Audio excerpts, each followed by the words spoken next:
ስተት ነው። ምን መሰለሽ ሁሉም ነገር በራሳችን ልክ ስለምናስበው ነው እንደዛ የሚመስለው እንጂ ከኢትዮ ወንዶች ዓለም ሊማርበት በሚችል ሁኔታ አፍቃሪም እንደ ንግስት የሚንከባከብ በኢየሱስ ክርስቶስ ስም። አረ ውሸትም ልክ አለው ያለው እዚህ ነው ያለው ለዛውም ከብዙ ውጣ ውረድ ጋር ይላል። ይሄንን ቪዲዮ ላንብብልህና እስቲ አንተ ራስህ ትፈርድልኛለሽ። አንድ ሰው ከባለቤቱ ጋር ወደ ወሊድ ክፍል መጣ። ቁመተ ረጅም፣ በራሱ የሚተማመንና ድምጹን ከፍ አድርጎ የሚናገር ሰው ነበረ። ምጥ ገና ሳይጠነክር እንዲህ አለ፣ በቀዶ ጥገና የምትወልድ ከሆነ ወደ ቤቴ እንዳትመለስ። እሺ አዳም የኢትዮጵያ ወንድ ነው ይሄ። እናቲቱ ዝም አለች። ቀድሞውኑ በምጥ ህመም ላይ ነበረች። ነገር ግን ከምጡ በላይ ፍርሃት ክፉኛ አጠቃት። ምጥ ቀጠለ። የልጁ አቀማመጥ ወደ ታች አልወርድ አለ። የልብ ትርታ መከታተያው ልጁ እየተጨነቀ መሆኑን አሳየ። በዝግታ እንዲህ አለ፣ ልጁን ለማዳን የቀዶ ጥገና ሊያስፈልጋት ይችላል አልነው። እሱ ግን ሳቀ። መውለድ አለባት፣ ሌሎች ሴቶች በምጥ እንደሚወልዱት እሷም ትወልዳለች አለ። እናቲቱ ወደ እሱ ተመለከተች። ከዚያም ወደኛ እያየች በሹክሹክታ እባካችሁ ትዳሬ እንዲፈርስ አልፈልግም አለች። በህመም ላይ ህመም እየተደራረበባት በላብና በእንባ ተዘፍቃ መክፋቷን ቀጠለች።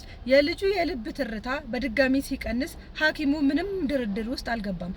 ፈቃድ ቢኖርም ባይኖርም ይህንን ህፃን እናድናለን አለ።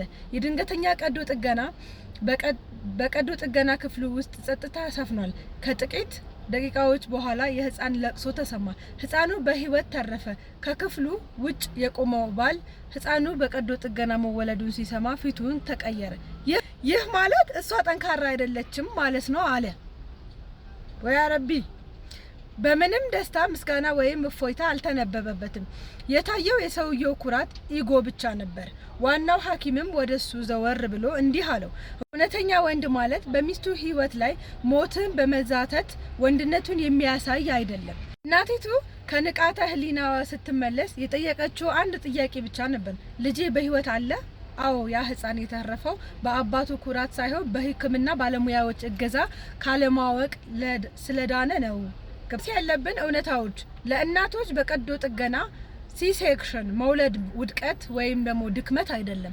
አንዳንድ ህፃናት በህይወት ለመወለድ የሚመርጡት መንገድ ነው። ለወንዶች ትልቁ ድል የሚስትዎንና የልጅዎን በህይወት መኖር እንጂ የእርሶ ኩራት አይደለም ይላል። እሺ ይሄንን አስኬ ዶክተር አፍሪካ በሚለው የፌስቡክ ፔጅ ላይ ነው ያገኘሁት።